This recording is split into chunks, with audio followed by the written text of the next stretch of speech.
Good morning, good morning, good morning, good morning, good morning, good morning, everybody. Super excited to be here with you this morning. Sorry, I'm a little bit under the weather in case you couldn't tell with my voice.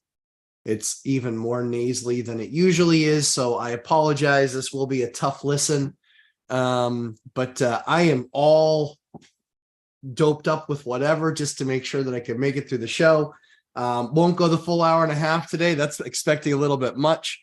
But wanted to make sure I get to spend time with you guys here this morning on our Sundays. What I wanted to talk about today was think or no. So it continues to scramble the brain when I talk to real estate investors that they're like, hey, look, I found this amazing deal. Okay, let me hear it. And they're just like, well, look how cheap it is. Wrong answer right away. Wrong answer. It's how everything puts together. And you will find moments of ill lucidity today.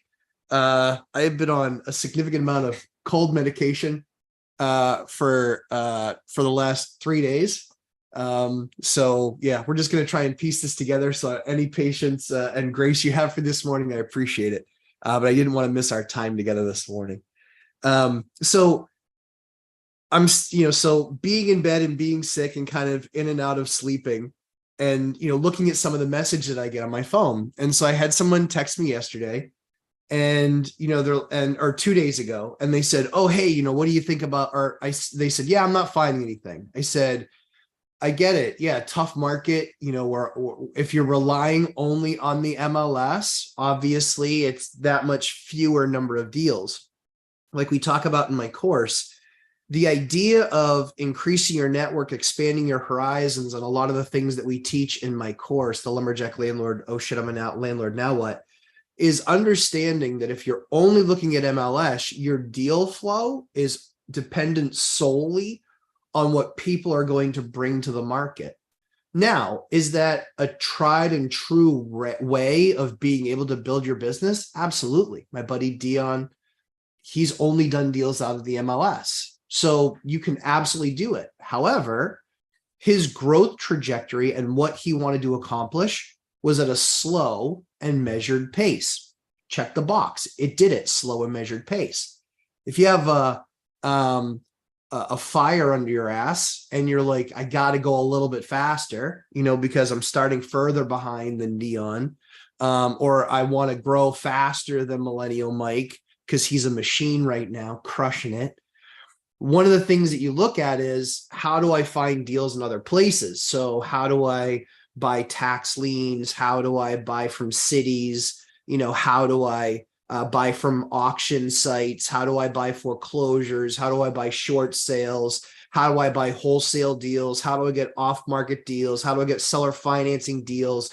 Right? All of these different types of ways that I buy. I've bought all of those ways, and a couple that I'm sure I haven't mentioned. I've bought stuff out of default, that was pre-foreclosure, but bought it right from a bank. There's all these thousands of different ways to buy. I listed just about a dozen there or thereabouts. Again, cold medicine affecting the numbers.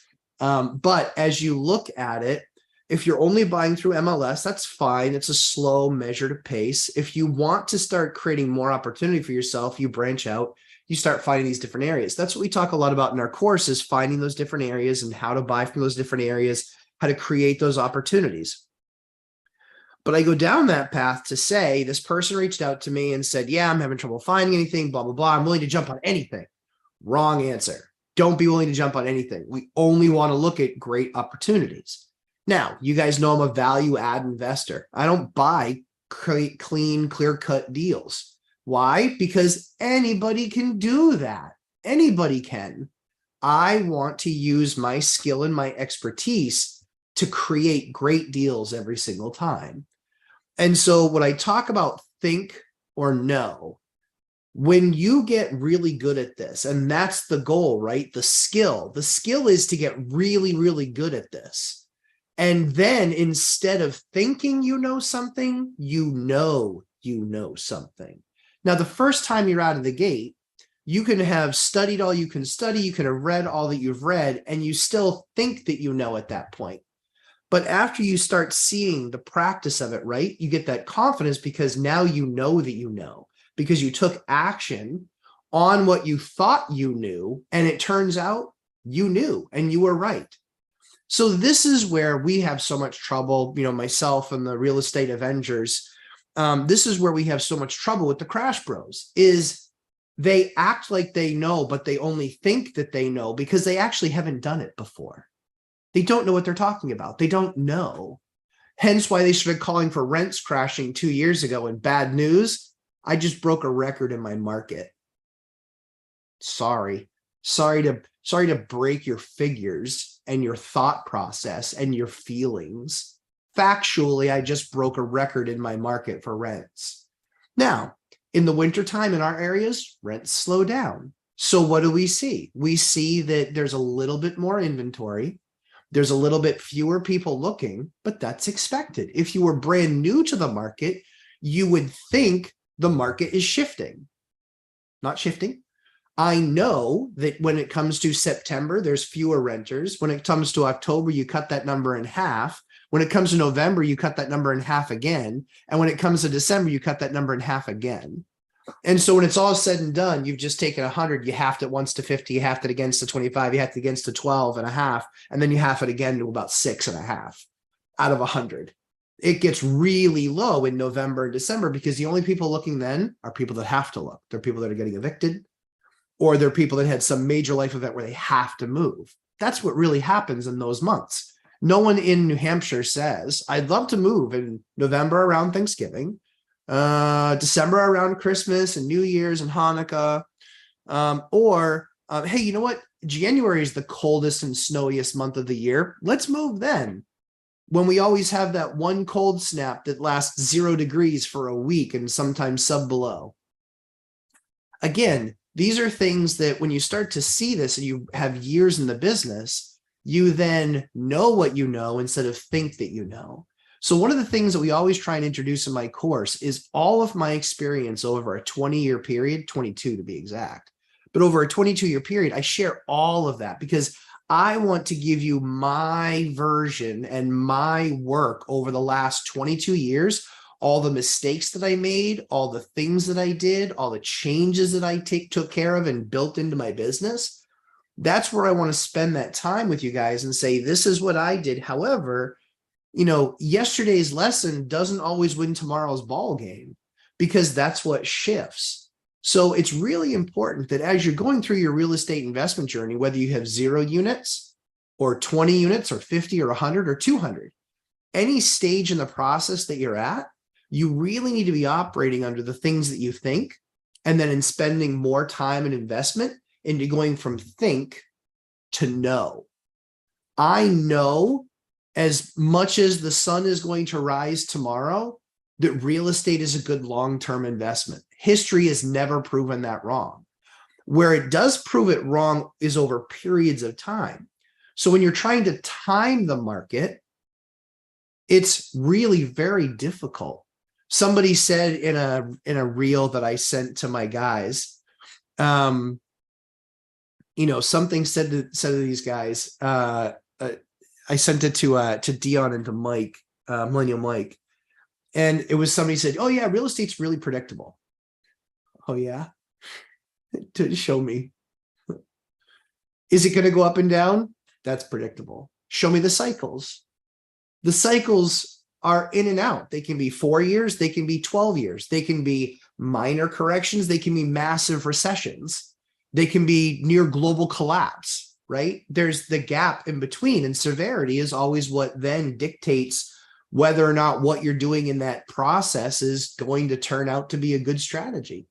So what I would always tell you is, obviously, it's the think or the know. I think that real estate remains a good investment. I know that if you buy a deal now that has good returns, that I know that if you bought it and it has good returns now, then as interest rates change, whether higher or lower, it does not impact you because you have 30-year fixed rate debt. So that's what I know. I know that that payment stays the same. I know that rents Rents in my area always are a little bit softer in the wintertime, and then they explode in the springtime. In the last 2-3 years, most people thought that consistently it was up, up, up, up, and up. It's not that way. We know that when we have a unit come due or come open in October or November, we know that we're going to take the amount that we got for rent the last time is likely where we're going to be stuck at. So everything we have expire in May, June, July, August, and sometimes September. September is usually a push. I don't love September expirations, but that's where we spend our time. So one of the things as you're evaluating yourself, going through the journey, I know that there's frustrating times right now, trying to find deals. One of the things is don't necessarily change markets, change asset classes. That's one of the areas that I always encourage people to look at. Don't only look at single family. I don't even like single family. Single family works in a lot of markets. It doesn't work in any of mine. 0 out of all. None of my markets does single family work. So I looked at all the different assets. Now the big commercial assets, right? Oh, I saw one this week that if I put $300,000 down on it and had a $10,000 a month mortgage on it, I was going to make 3% of my money. That is a horrible return. I don't want to own that asset. I would rather stick that money in a bank and make 5.5%. But frankly, I just wouldn't buy that asset. I can find another asset that I can make 15% on. So when we look at it, when we go from I think to I know is really where you're going to find your biggest jump in wealth. That's where you're going to find your biggest jump. So you guys that are on your wealth building journey, I'm going to steal that from you, Chester. For those of you who are on your wealth building journey, recognize that Chester's got it right. It's a journey. It's wealth building. It's wealth building. I actually had to say to somebody yesterday, my exact words were, you are real estate guessing, not real estate investing. Heard it here first. You are real estate guessing. You are not real estate investing. Invest, be investors. That includes investing time in your markets. It's investing money and time and experience in yourselves, gaining experience, surrounding yourself by the right people, learning from the right people, creating community, better understanding your markets, better understanding how to evaluate assets, better understanding how to get into more profitable assets. Why do you think builders build? Because they know that game better than any other and they make money doing it. Why do you think rehabbers rehab? Because they know that game better than any other and that's how they make money. So the best returns I ever see are almost always on new construction if you're big enough, right? If you're smaller, if you're a smaller business guy like me, the best money that I ever make is buying value add properties, buying stuff that if you buy a B, or excuse me, if you buy a C in a C area, well, I got to break it down to an F so I can build it back to a B plus or an A minus, right? If I'm buying something that is a C in a B area, well, then I might want to lipstick it and bring it up to a B. But there might not be that return if I take it from a B or from a C to an A based on where the area is, right? So these are all the evaluation processes we put the students through in their boot camps, talking about finding value. So what I would encourage you guys today to really focus on is taking your I thinks to I know.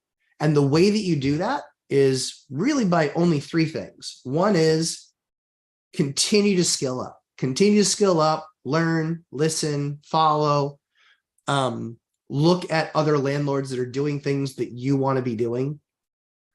Like Millennial Mike with remote investing, like Dion with the lazy man strategy. Look at the way that they're doing it. I think that there's something that can be learned from all of us. That's why I love working with these guys, and Zoom from One Rich at a Time is because we're all a little bit different, but we accomplished the same task. The cool thing is we all got rich doing real estate. That's the key. I need to see who this is because we have people in the field. So there's a lot of fun stuff in this journey, but wealth building journey nails it. It really is a journey. It is about creating wealth, and it really is understanding how to go from think to know. The other steps in going from think to know is 40% of people use property managers. I hate property managers because I've yet to find a good one. I think I might have found a good one. She's not in my market, but I think I might have found a good one. I like what she has to say. We'll see if she can build it out. And you know who I'm talking about, Jessica. So we'll see if she can build it out. But I like her concepts. I like her ideas. And we'll see how that goes. But I think that really the key is going from think to know. I think that's a good deal to I know that's a good deal. I think that project is too expensive to I know that project is too expensive. Getting yourself from think to know is going to be how you create wealth. It really is. And all of that process from think to know is a combination of skilling up, experience, and being around other people that know. I'm a 22-year veteran in this. I still call other investors. I do. I want to see how their stuff's going. I want to see what they're encountering. I talked to one of my buddies who's a complete and total show off. I won't share his name here just because I don't want to out him. The guy's a rock star. Actually, I'm going to say his first name, Josh. Josh is a rock star. Josh he deals in alchemy. He truly turns crap into gold. And we have a lot of similarities, and he is just a force to be reckoned with. But I love the dude, and he's built stuff from nothing, right? And I think the key is that he went from I think to I know. He went from doing residential sheetrock jobs to now he's building top 3 hotel chains. He's building hotels for them. He went from think to know. And that journey, guys, it didn't take 20 years. It didn't. It took 3. So what did he do? He changed when he went through the process of I think, to now he knows. And that, again, it comes from skilling up.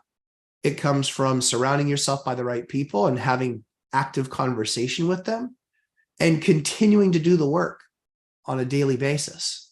That's where I think all of those things come into play. So with that being said, like I said, that's how you get elite, is you go from think to know. When other people are real estate guessing, I'm real estate investing. And that's what I hope you guys are here to do today. So let's jump in. We'll start taking some of your guys' questions. Good morning. Market is so difficult, Anna Kay. I understand. Feeling like being at a standstill. At least I get united with others here. That's exactly right. It's encouraging to see. You should have the fuel. I use it as fuel when other people are being successful. I don't use that as a slight against myself. I use that as fuel to say they've found a way to become successful. I just haven't found my niche yet. I'm going to find it. I'm going to keep on looking for it. But that's how you go from, the riches are in the niches, like you saw in my live stream a couple of weeks ago. So I think Anna was an alumnus of the course. I think she's got a lot more knowledge than she did 180 days ago. And so there's no doubt in my mind that those lessons and those things will become more applicable as she continues to go through the process. Sorry, shoulder itch. Did my kid get me with a dust bunny? What is this? Got it. It was a dust bunny. Cash flow, Johnny Ramirez. Sup, real estate freaks? What's up, Johnny? Good to see you. I saw your post on Facebook about note buying. I own a note or two. I own a couple notes. Good morning. I'm concentrating on optimizing my rentals, raising rents to cover rising property taxes, insurance, fixing, painting, etc. Love that. Leela, one of the videos that you probably want to look at is a video where I talk about upgrades for under $1,000. I think that that's an area where a lot of people can get a perceived higher value for their asset, getting them more rents, and do it for on budget dollars.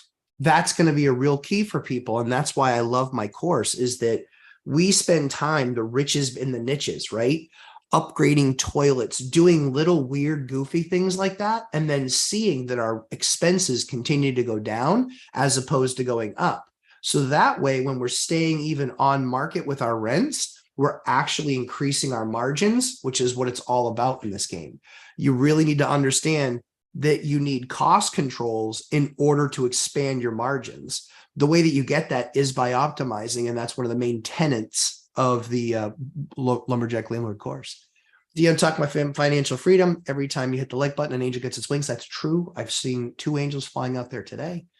Always good to see my buddy Dion. Richard Gamino. Great morning, Matt, and everyone. Good morning, sir. Josh Koster, glad to see you made it for a live. Made it for a little. Yep, feeling better. A little bit. Very marginal. I knew that last night we would go 2.5 hours, and I wanted to give my students all that I had. And so I was just like, we're just going to have to cancel and do it next week. And so wanted to at least be here for some time this morning to answer anybody's questions. Marina, good morning. Good morning, Marina.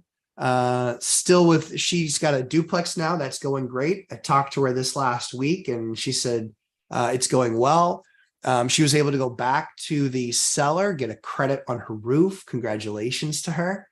It was really one of those things that was, well done by her, well executed, well managed through the process. She did it. She had gone through the report and they had said that it was a new roof, and that was actually proclaimed. It's a new roof, and it leaked. And to her credit, she was like, hey, this leaked. I'm going back and I'm getting the credit. And she did. And she followed the process, and she had to fight for a while, but she got paid. Good for you, Marina. Well done. Mandy W. Good morning, all. Good morning, Mandy. All-nighter hider. Good morning. Going to be quiet today while in Vegas at this conference. Thanks, Wealth Building Journey. Good morning. Good morning, Hyder. I know I saw Hyder hanging out with Simon last night, and was it Doris? And I'm forgetting the big name too. Sorry, head cold. Jacob W. Good morning, Matt. Good morning, everyone. Good morning. Oscar, good morning. Hyder. Hey, Marina. Leo Caros. You have lots of little petri dishes, Matt. I do. My little petri dishes. How do you know when Matt's kids go back to school? I end up sick. My little petri dishes. I have a 5-year-old, a 4-year-old, a 2.5-year-old, and one due in 3 weeks. It's a party in the Hawkins household. Oh, good stuff. Rich Camino, great cameo with UE all-nighter. Yeah, it was. It's good. Hyder's a loomer. He's a loomer. I can't wait to meet him in person in February. We've done a Zoom before, but I can't wait to meet him in person. I can't wait to meet all you guys in person. But Hyder's such a big help to the show and doing the moderation and stuff. So I can't wait to meet him in person. Key, good morning, everyone. Matt, good morning, sir. Frank Contreras, good morning. Dividend Dave, hello. Hey, we can start now. Dave's here. Jacob W. I'm having a mice problem on my first floor tenant. Got it. I have sealed all the holes in the basement under the siding. There's no way for them to get in the downspout, sealed all the doors. Okay. I even went ahead and got a rodent inspection done by a reputable company in my area. They said everything is done correctly, but they still appear. Am I going crazy or am I missing something? So you're not going crazy. Mice will drive you crazy, but here's what you do. There are 2 ways that are really proven to get mice. Okay. One is, and one of them is the way to catch them, and the other one is the way to understand it. So you can buy like a trail cam, and a trail cam only clicks on during movement. So a trail cam is awesome. They make these Wi-Fi trail cams. I know, weird use of a product. What else would you expect from a lumberjack? So we actually put a trail cam in so we can see where they appear. So you can usually put 2 in. You can get away with 1 because they're kind of expensive, but you can get away with one, but you can use two, and then we can kind of see where they're kind of coming in. That's the first thing. Second thing is how you deal with them. What most tenants don't understand is before it can get better, it's got to get worse. I got to bring them in. I got to attract them. They first came in to try and get out of the cold and the changing seasons, or to come and get food. So because they did that, we want to offer them up a wonderful array of food. And when I say array, I mean juicy peanut butter. Peanut butter. Don't use the cheap stuff, use the nice stuff. The stuff with the oils, mix it up nicely. Then they make these two different types of traps. There's one which is the snap trap. Love the snap trap. Sorry for those people who want to go hug a mouse in your house, because the humane traps suck. You can get the non-humane traps, the snappers, the crackers. You can get those and you just put peanut butter on there. Put peanut butter on there, and then they actually make mouse food in pet stores or Walmart. You can go right to the big box store, you grab a little bit of it, sprinkle it on there. Now, when you're storing that, make sure you're storing that inside a Ziploc bag. And what I do, I actually stick that bag in the fridge because I don't want them getting any sniff of it anywhere other than where it's on the trap. The other thing that they make is they make these 5-gallon bucket tops. They come with a little ladder, but they make these 5-gallon bucket tops, these yellow things. Now, if you are all squeamish, I suggest that you plug your ears and play the la la la game. However, we've also used those in the past and they actually work great. The problem is that very often a mouse can try and get back up and out. There's two ways that you can do this. It's your choice. I make no judgment either way. You can use those box tops. You can find them on Amazon. You can find a big box store. Amazon, I think, is cheapest right now because I think that they have deals for like 3 of them for like $30 or something. But they fit right on top of any 5-gallon bucket. You stick them right on top of there. And here's the key. You don't stick the peanut butter on the back black part where they walk across the plank. You don't stick it there. Where you stick it is you stick it up on the back walls of the yellow piece and the top wall of the yellow piece. That's where you stick your peanut butter. They go back there to adventure. They fall in the trap door. They drop down in the bucket. Here's what you have to be concerned about. Most people, what do? Mice go in the bucket, then they take the bucket, then they bring it out, then they let them out. And even if they let them out, wherever they let them out, a lot of times more come back or those come back. So just dumping that back out in your yard, dude, they got in your house in the first case. They're going to come back. So for others, they choose to put water in the bottom. That will actually drown the mice. I know it's cruel, but that's what some people do. I'm informing, I'm not advising. So hopefully that will help you, Jacob. But we've had mouse problems because we live in the Northeast. We live in old cities. Our houses are by no means fortresses. And so very often what we will find is they will find a way to penetrate the wall. And when they do, guess what? You have to find a way to get them out. And the only way to get them out is to bring them in and have them leave on your terms. But hopefully that's helpful to you. Let me know below if it was. Wealth Building Journey. Chester, good morning. Going through the course a second time. Hang on. Link to the course is coming. Cool. Chester, if you're going through it a second time, then it was pretty good a first time, or it was bad the first time and you're just making sure it wasn't bad the first time. Let me know. Give me feedback. Jacob, do you have a dirty tenants, maybe giving mice a place to live in their stuff? That's absolutely true. Mice will burrow in anything. When you guys hear me talk about insulation, I'm often talking about a product called Roxol. That's a brand name. Rock wool is the type of product it is. It's literally wool made from rock. Get that? It's pretty cool. Go online, watch the process. It's pretty slick. But we use that stuff because they can't burrow through it, they can't chew it, and they won't live in it. As far as I'm concerned, they're my partner in Pest Defense. And that's what we do. We always use rock wool products. We never use pink insulation. We don't use spray, or not spray foam. We don't use the cellulose. We don't use the blow-in. We don't use then hard packet. That is all an area that's perfect for vermin to get in and create homes. Not interested. Or when you do something worse, like give the poison, guess what? Those neurotoxins they can take anywhere from 4 to 7 days to kill that animal. Where do you think that animal is going to be when they die? You have no idea. They could be in your basement. They could be outside in a field. They could be in your wall. Enjoy that off-gassing process. If I speak like it's something I know about, it's because I know about it. I've had experience with it. We had an old building in our city that was torn down. And because of that teardown, they actually had to create rat laws or rodent laws because there were so many, it was so infested that it literally created a massive downtown area rat problem for the next couple of years. And every single homeowner had to come up with money on their own to fix their own problem that they didn't create. The developer created it of that area. I was kind of surprised that they didn't get sued. But is what it is. That's the way the mop flops. But and we sadly owned a number of houses in that area.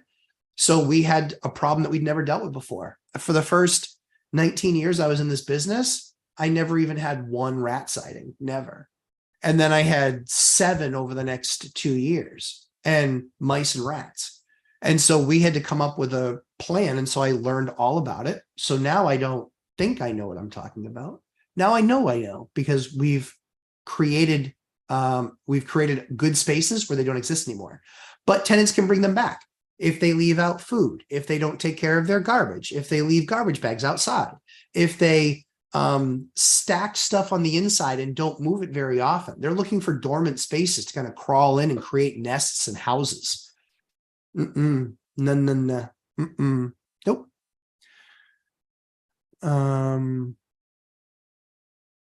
Jacob W. She's relatively clean, always takes her trash out on trash day. We put in a storm door for them for the summertime so they could get the summer breeze while still not letting anything in. Love that. That's a good thing. That's curating a good experience. Well done, Jacob.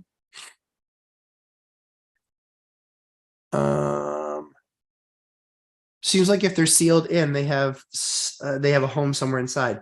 Potentially. Yep, they're probably still getting in. As much as we like to think we can eliminate all the holes, we can only eliminate all the holes that we know about.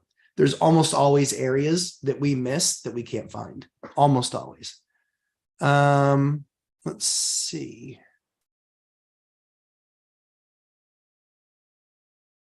I'm listening to Economic Ninja right now. Haven't heard his take on RE yet, but I think he's a crash bro. Not sure though. He is a crash bro and he's out of his depth. I've watched him for 3 years, watched his stuff from 3 years ago. I was a fan of his in the beginning, and then he just turned into this crazy crash bro guy. Crash bro. Listen to him. I think you should listen to him. And then tell me all the stuff that he says, and I'll show how he's wrong on everything, because he's making all these crazy, weird jump links. Now, possible. I'll never argue that many of the things that he says aren't possible, but no one can build their business around the 2%. You can't. You'll go bankrupt. You go bankrupt. Look at our education system. It's building their system around less than 10%. And now you have 90% of people going, what is going on? As a side note. And I'll leave it there. He is a crash bro. Jacob W. That's what we thought as well. However, it's been an off-on issue for the past year and a half. We did a full gut reno on the upstairs unit and caught a bunch of them. Yep, sure. As in seasonal on or off, random on or off. Yeah, good question. Good morning, everyone. 30 watching and only 6 likes. Thanks, Laura. I appreciate that. And only 32 watching. That's kind of crazy.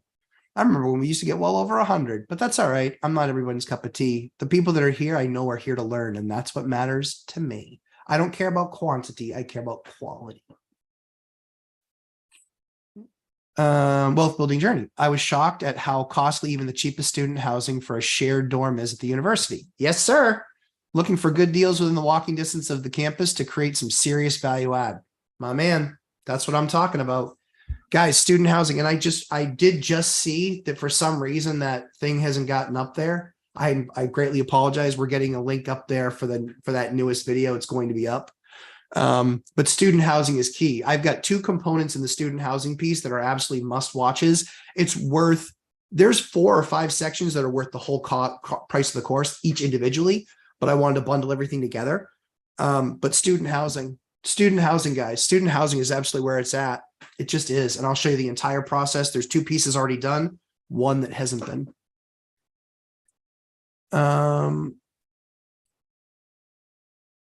Laura, thank you. My brain was farting. Thanks. You were multitasking, Hyder. It's okay. Module 7 is worth its weight in gold. Thank you very much. I appreciate that. Thank you, Laura. Likes up, everyone. Yes. Oh my God, Matt digging on his shoulder. Yeah, I know, right? I was trying to find out what it was. I was trying to find out if it was on my screen or on my shoulder. It was just a piece of lint. My syrupy daughter's hands. She picks up everything on the floor and then she comes up and rests on dad and then she leaves it behind. Everyone wonders why I have my shoulders are, see, there's another one. See, that's why people wonder. They're like, what is going on? It's my daughter. She gets them and then she puts them on my shirt and then there's syrup stains on my shirt. I'm not that bad of an eater. This catches most of it. Pallavi, good morning, Pallavi. Good to see you back. Jacob, I would say it's more seasonal whenever it starts to get cold. Yep, she blasts the heat to the max. Yeah, that's definitely it. Evo Ivanov, good morning. Good morning. Good to have you here, Evo. Yeah, seems like they're living inside somewhere comfortably. Then they need something they show themselves. I hate to type it, but it's natural nature. Yep. Not that your tenants have to accept that. No, it's fair. It's fair, but you know, all you can do is what you can do, which is you can put out the traps, you can show force, not to the tenant, to the rats or to the mice, but you just stay consistent. What the key is that literally in the very beginning, every 24 hours, we're rebaiting with fresh bait. That's new peanut butter and new seed every 24 hours. No joke. Clean out every 24 hours. And then we keep on doing that until we get a night with nothing. And then we get another night with nothing. And then we get 1. Okay, cool. Rebate. Then nothing. Then nothing. Then nothing. And then the nothings get more and more. And then you have 30 days and now you're clean because everyone's dead. Dead. It's the only thing that this voice is good for. Wealth Ranger, 1,000% facts about the kids and petri dishes. Yeah, no kidding. Money on Mike, Hyder's a good dude. Yeah, I agree. I agree. Sam Farho, good morning, Lumberjack. Good morning. Can you buy a 3-unit property with residential, then convert the main house, which is huge, to a 3 units after purchase? So total is 5 units when complete. That would be a question for the entity that you're buying it with. The reason I say that is because almost always, once they know that it's more than 4 units and it's not been subdivided, usually, depending on the cities that you're in, if it's newer build, once you go over 4 units, if it's in the same building, guess what? Now it has to be sprinkled. You got to get sprinklers in there in a lot of different cities. So be very careful in that 4 to 5 threshold and make sure that you understand that when you do that increase in units, it still is a residential if it's 4 units and less. Once you cross over into 5, almost no one will carry that paper. And the other thing too is that largely when you make those changes, the city is going to be a challenge too. There's different code for 5-unit buildings. So that's just something you want to be aware of.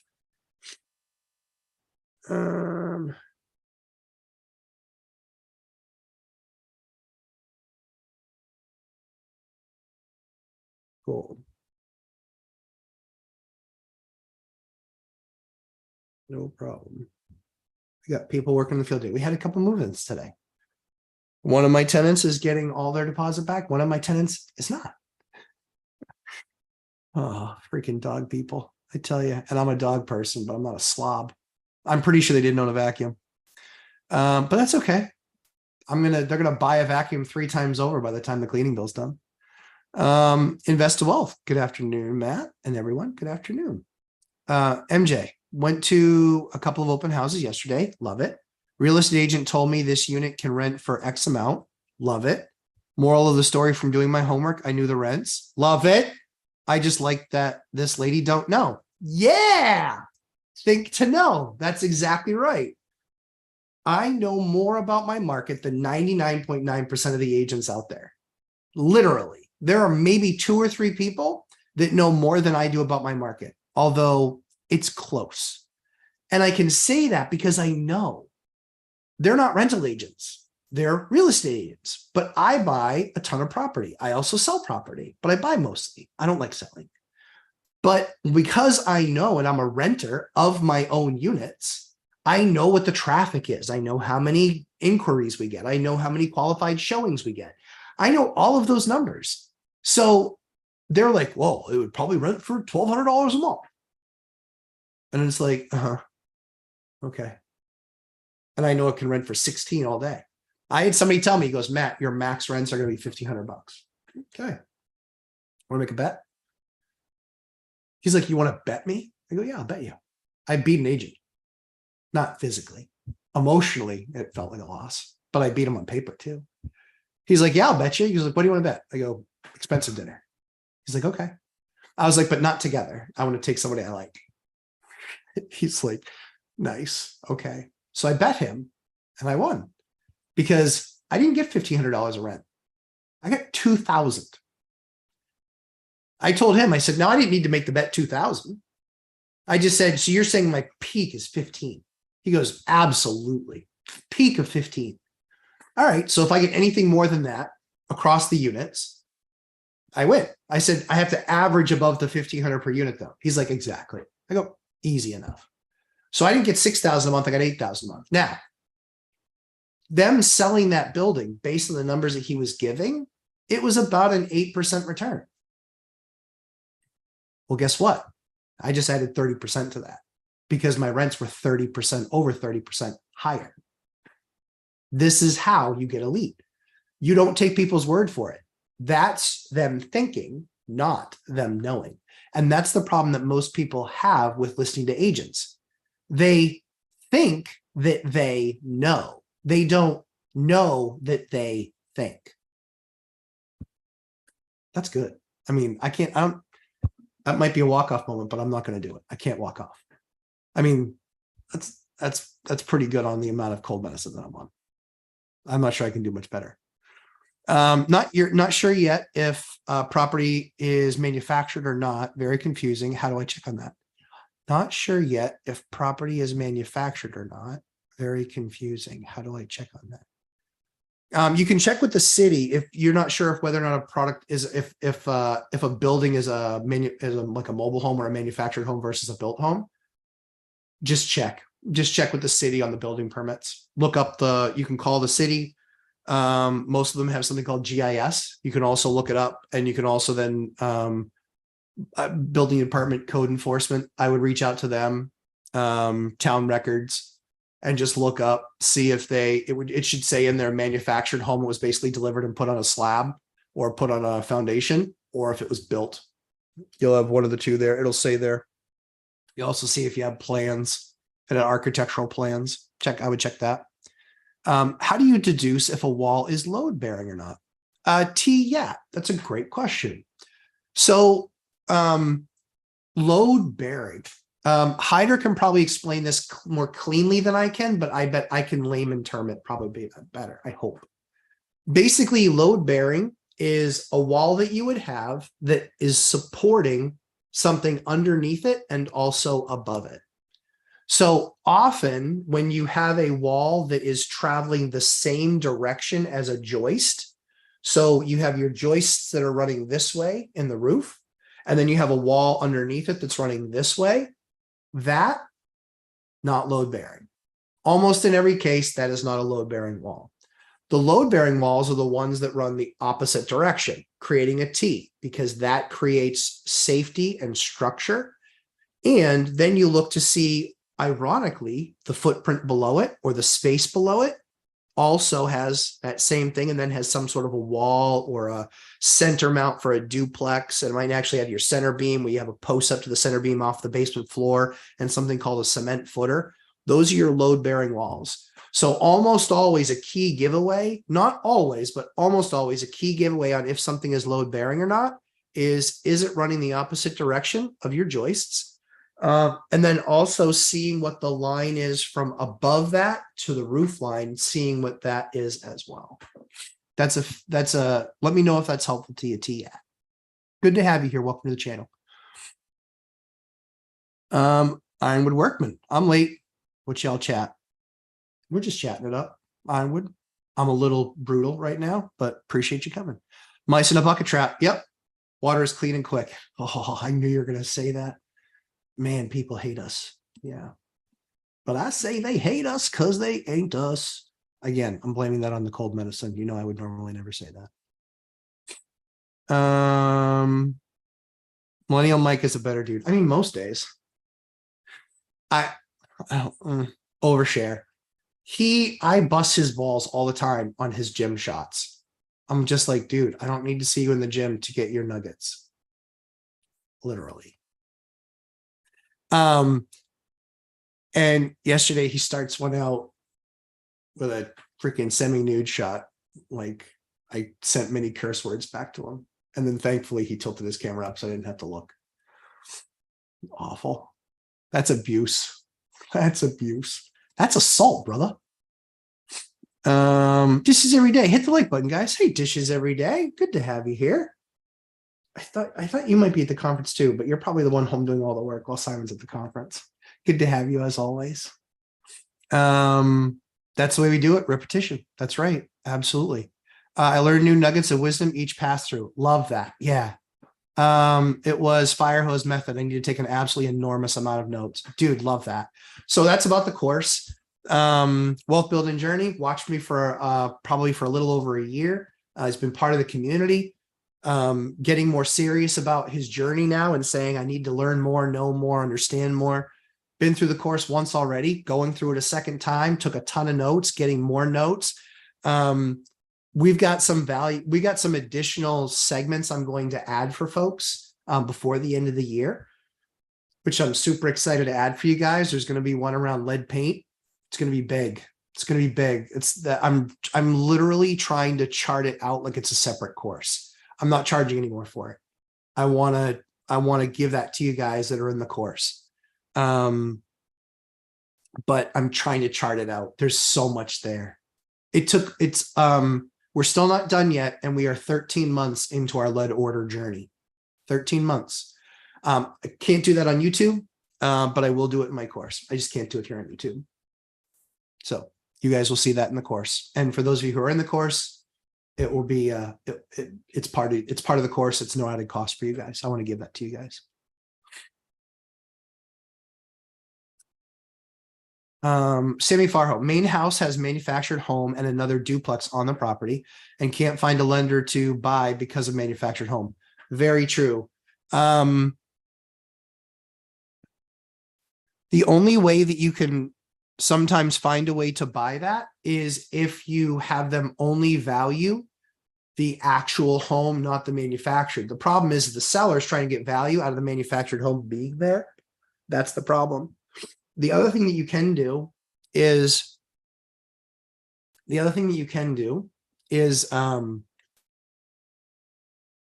cloudy moment.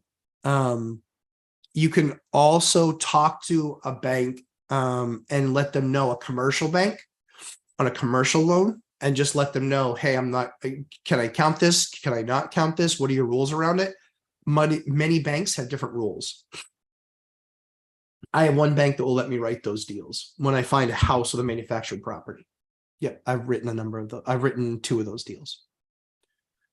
Not a lot, but it's because they're not really popular. There's not a lot of those available out there, you know. I'm a workman. So much wildlife in Montana and West Virginia. It's crazy.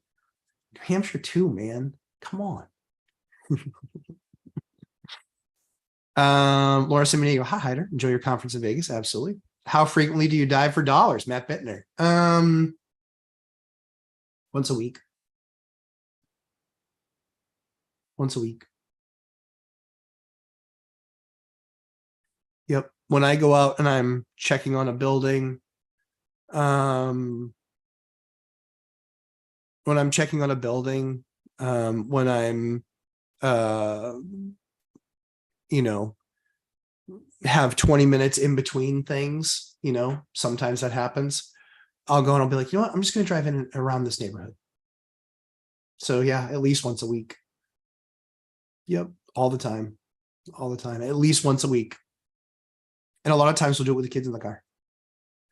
We're like, let's find the grossest house. Who thinks this is the grossest house? We make a game with our kids. We're like, Dad, that one's gross. And then my little one goes, Gross, daddy, gross. Says that when we watch the Crash Bros too. I'm teasing. We don't watch the Crash Bros. I won't let my kids watch that stuff. I'll watch them watch anything else, but not that. Julie Anderson, good morning, wise bearded one. Thanks, Julie. Good morning to you. Simon Edition say, hi, Bittner. What's up? Iron Workman. Mice also carry hantavirus ion MT. That one can wreck your day as well. True story. True story. Keith Hager, don't leave dog food or cat food on the floor at night. So true. Man, they're after that stuff, right? Harry Hanover, hope you're feeling better sooner, Matt. All good all the time. Thanks, Harry. I appreciate that. Yeah, if you couldn't tell, I'm getting squinty face, lights in my eyes. But yeah, I wanted to make sure to at least spend a little bit of time with you guys today. I got to travel this week for work. Oh, my word. Yeah. Ugh. Not looking forward to it, but I sort of am. It's both sides of it. Lots of agents say aren't worth, yeah, lots of agents aren't worth their salt, sadly. Very true. MG, the 4 to convert 5 units include 4U plus 80U. Again, depends on, that would be a really rare lot. That'd be a really rare lot that the zoning would allow for that. Because ADU and high density multifamily, which is usually anything over 4, again, these are my state's rules. I don't know about your states, but a lot of times the zoning is either 4 units or less or 5 and higher. It's about density, lot size, frontage. There's no hard and fast rule. This is why I say riches in the niches, understand local zoning. You know, set an appointment with the planning office, go in and have a conversation with them and say, just like to understand what this is, because they might be one of those, I don't want to say litigious, but they might be one of those heavy by the book. And what I mean by that is have a heavy book. Everybody's by the book, but it's like, how heavy is the book? You know, is the book this big or is the book this big? And so sometimes in a lot of areas, once you've taken your unit past 3 or 4, they can then require you to sprinkle the entire building. And then you're looking at 7 to 10,000 a unit. Okay, then is it worth it? And then there's no pretty way to do that. I've seen buildings sprinkled after the fact and they're not beautiful. There's no way to make them pretty. They just aren't pretty. Sam Farrell, get well, Lumberjack. Thank you. I'm working on it. I'm feeling at least like $1. Excuse me. I'll get to the mic next time. I'm just kicking an illness from the past few days. Hope the same for you, Matt. Thanks, Hyder. Yeah, I appreciate that. I hope so too. Overshare time. Yeah, it was. Mike, brutal. If mice are just something that comes with the territory, how do I explain that to the tenant that there will always be some mice that pop up? So the conversation that I have with folks is just say, you know, we can manage the process. You can look online and you can create a list that says, hey, these are kind of the top 10 things that are always an issue with mice. So we want to make sure that none of those things are happening. If any of those things do happen and any of them happen on somewhat normal of a basis, we're gonna have mice friends. The key is for you is that you will see as you handle it on a 24-hour basis, rebating. If you're local, that's possible. If you're remote, that's expensive, right? But that's the best way to do it. The only other way to do it is if you're doing remote mitigation, then you bring in a company. They're going to fill in all the holes, put in gaps everywhere they possibly can. But then they're not going to come back the next day to monitor. They're going to be back in a week, and they're going to be back in another week, and then another week. And every single time they show up, it's $300.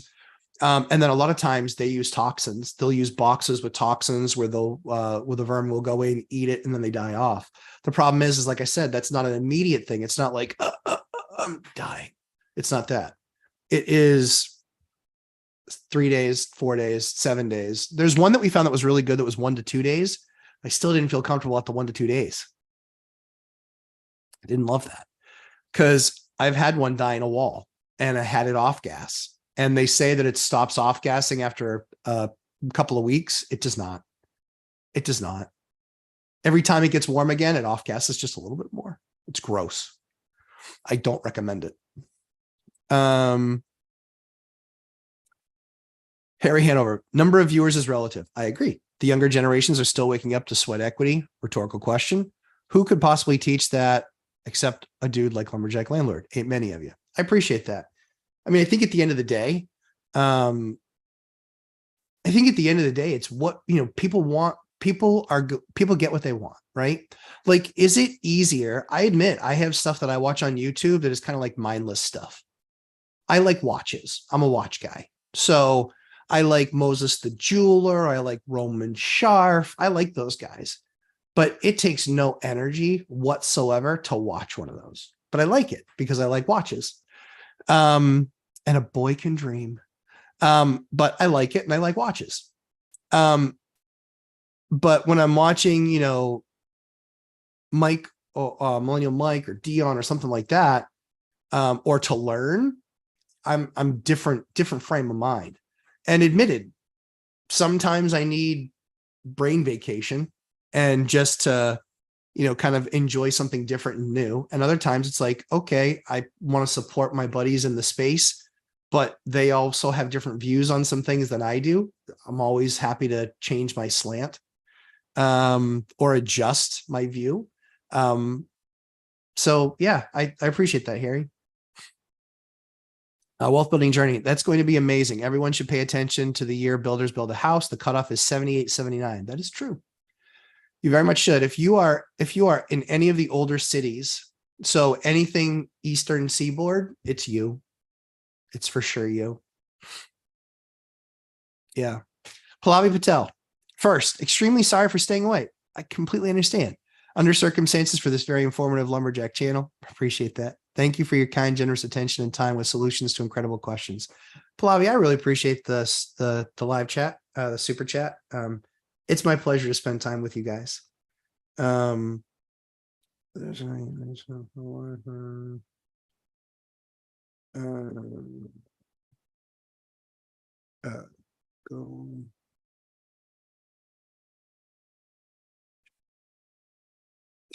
Hold on one second. One of the tenants moving in this morning, and you guys are just as important as they are, but they are also important. So change to your name to get here.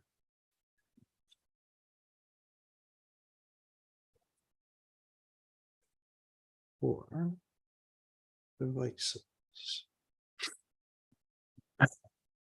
How's that for super service? They're moving in and they just got a response back in under a minute. Super service here at the Lumberjack Landlord. Pallavi, thank you very much for the super chat. I appreciate that. Always love having you guys and spending time with you. Sam Farho, a property has a house and about 200 square foot unit. Okay. No city permit, but it might be because it was built before city permit started. Okay. How to tell the age of an addition unit to a property.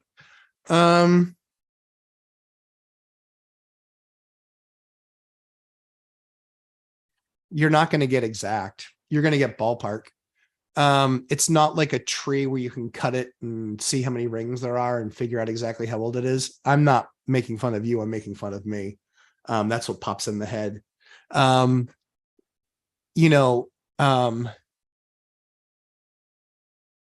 thing that I would probably do is I would probably either rent a thermal camera. Okay.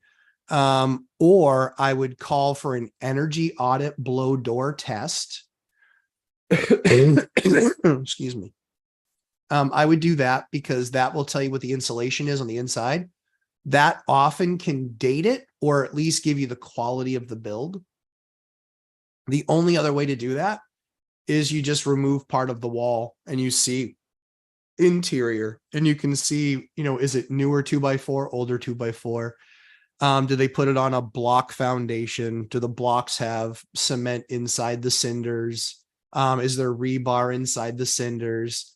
There's all of those things are what I would kind of look for. I'm open to hiders in construction, so more than happy to have them jump in there too. But those are the things that I would look at.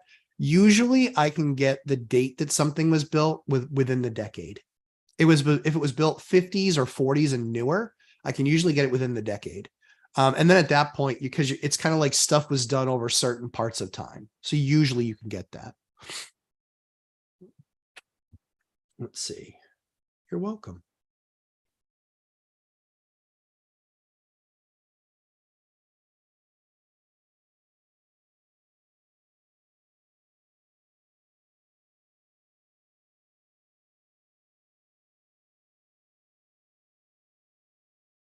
Let's see.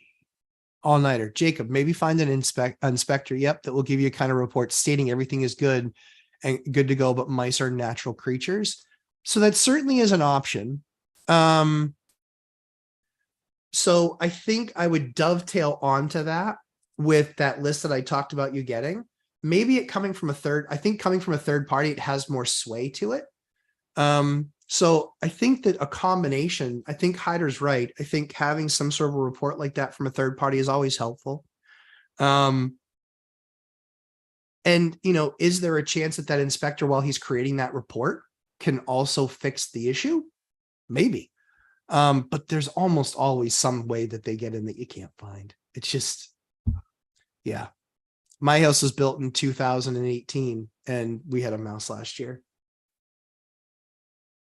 Little buggers. Sam Farho, can you make videos on the additional buying strategy you mentioned at the start? It might be in the course though. It is in the course. Yeah, Sam, it is in the course. We just talk about buying in general. If you guys want something more specific, we usually cover that stuff. Honestly, Sam, we usually cover that stuff in boot camps. We'll actually talk through strategies or how people are buying stuff and you know, it's most of them, it's not a bunch of time you can cover on each one of them. It's just how you can, and kind of then the things that you need when you do it that way. Justin Stanley. Hey, Justin Stanley. Wristwatch Revival is an awesome channel. Very calming. I will definitely take a look at that. I appreciate that. Wristwatch Revival. What do they like revive? Serious question. Do they like repair old wristwatches? Because that's really cool. Like truly one of my prized possessions that I have from my grandpa, who was they immigrated from Ukraine during the Bolshevik Rebellion, or just before it, when they saw things were getting nasty. And I've got a pocket watch that was my great grandpa's, and he was the one who made the decision to leave Ukraine and come over to the States. So I thank him. In fact, he's who my son Samuel is named after. But that's one of the prized possessions I have from him is actually a wristwatch. Not a wristwatch, a pocket watch. Yeah. So I would love to use it, but I don't feel right carrying it around because I'm like one drop and it's gone. You know, it's obliterated because they're delicate. They're delicate pieces, especially his was very, he was a gentleman. I wonder what he thinks of his great grandson. Sam Farho. It is one house. Hold on one second. Oh, it's Rents. Oh, it's so good. I love Rents. That's right. It's the first. Every beep that you've heard is rent coming in. I love that. Rent. It is one house and a duplex. Okay, wanted to divide the huge house into 2 or 3. In my city, you put sprinklers once you have a triplex and units are connected. I asked. Okay, cool. Dan Hunter. I have a tenant who has lived in our single family house rental for the past 2 years. His roommate is moving out and he would like to have his sister move in. She is an adult on SSDI due to epilepsy and cerebral palsy. Yep. I'll get back to your other guys' questions. I just want to finish that thought. She has power of attorney, her dad. If she qualifies to move in, would I need her POA to sign a lease or have any involvement?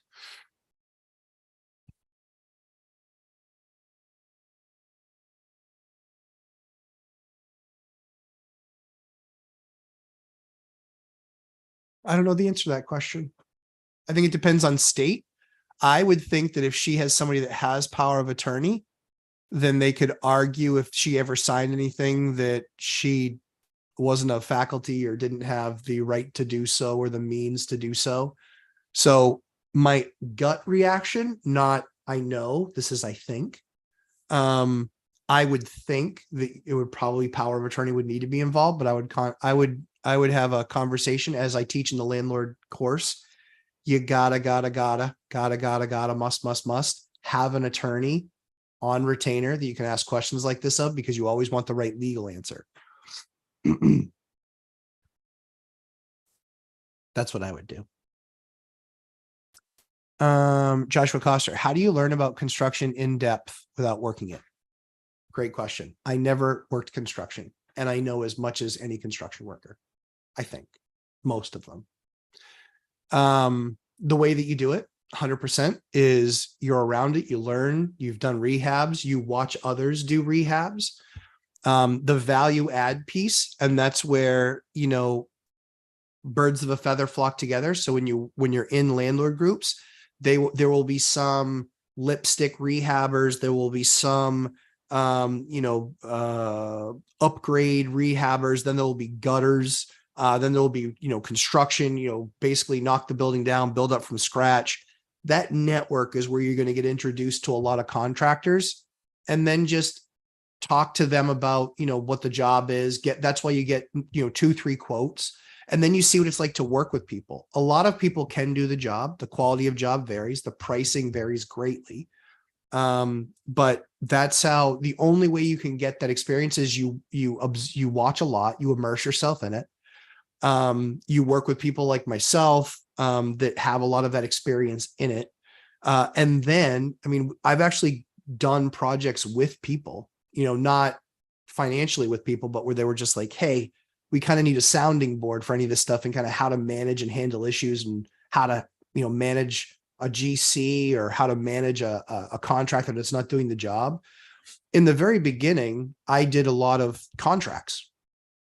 Now with the guys that I've used them so many times, we don't need contracts. We go back and forth in an email. We're just like, hey, so this is what I want you to do. And I was like, and here's what I want done. And they write back, they go, yep, that works. And then when we go to court, if we had to, it's fairly open and shut. Thankfully, I've never been to court with a sub. We've had to write some stuff off, don't get me wrong, but we've never had to go to court over it.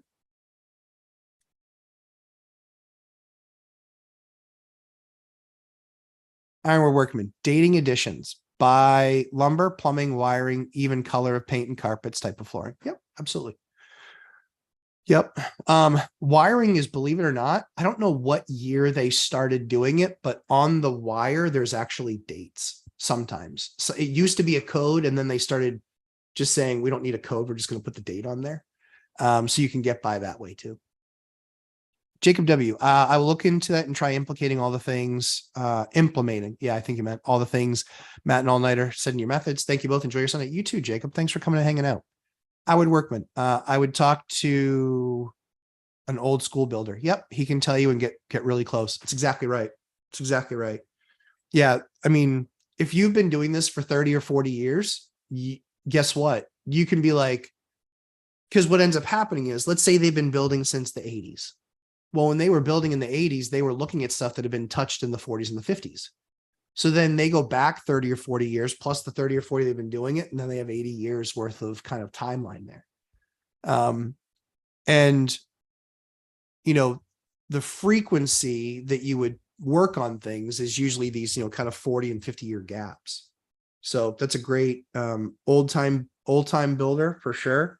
Find an inspector. There's a lot of inspectors, but this is what I love, and this is what I teach you to shop for when you're in my course. Inspectors that are not, I took my course inspectors, but they are 20 and 25 and 30 year construction guys. They didn't want the abuse on their body anymore. They didn't want the horrible hours anymore. They didn't want the 6 to 4s. They didn't want the working in freezing cold temperatures, working in 150 degrees. So you know what they did? They became inspectors. Those are the inspectors that you're looking for. They're usually small shops because they're one-man shows. And the reason that they're one-man show is because they had 20 to 30 years experience in construction. They made their money there. They wanted a nicer life for themselves. And so now they're inspectors. I highly recommend those guys. Those are the only kind of inspectors that I have. I will not use any of the other ones. You took a course, congratulations. Take that certificate and scram. I want guys with life experience. I want guys that when they look at something like, I mean, yeah, it looks like a big deal, right? Like we just had an inspector in one of our buildings. One of the joists was cracked. And he wasn't like, red flames, major alert, everyone's going to die. It wasn't like that at all. He was just like, yeah, I mean, basically what I see in the cracked joists, I would just put a jack here, jacket, sister it on both sides, at least 5 feet on each side, use the right wood, lag through it, and that thing's going to be good for another 100 years. Do we just become best friends? Are we going to go do karate in the garage? Yes. Great inspector. Guy hired a fantastic inspector. So I said to them, I said, whatever he says is a major problem, I will address because I agree with his approach. It's not like fix and replace, fix and replace, fix and replace. Give me a break. Don't buy the house.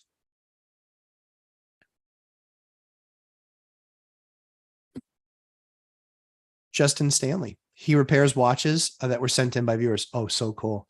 They typically have a personal story related to them and he narrates while he repairs services. Oh, Justin, you're my man. Thank you for that. Thank you for that heads up. I love that. I can't wait to watch it now.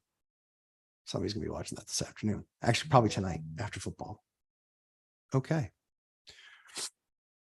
Let's see. Welcome, Rob. Hey, Robert. Good morning. So when are you going to be taking your emergency rental assistance tenants to court? I have one that I want to take to small claims, but want guidance. So we are just getting through our busy season of getting a bunch of tenants that we inherited out, getting new tenants in. I expect that we'll be doing some of it around the holidays.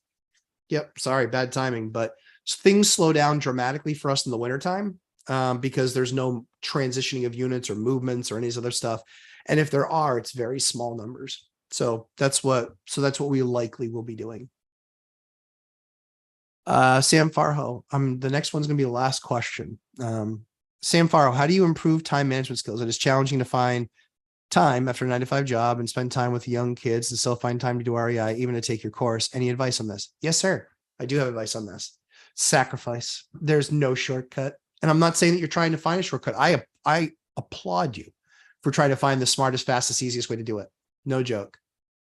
No joke. My wife likes to go to bed early, especially now that she's pregnant. I get it. I have no idea how exhausting that is, but I'm all for her being well rested. So instead of like having her fight to stay awake so we can get couple time on a Saturday, I'm just like, you know what, babe, just go to bed. It's fine. So she goes to bed at 8:30 or 9 o'clock, and then I work from 9 to midnight. That's how I do it. That's how I do it. I don't get a lot of sleep. I don't. See these? Those are earned. Those are mostly because I'm sick, but sometimes I have them. But those are earned, and it's just not getting enough sleep. It's the way it goes. To do extraordinary things, right, is what it takes to get extraordinary results. And it's funny because everybody says extraordinary. True.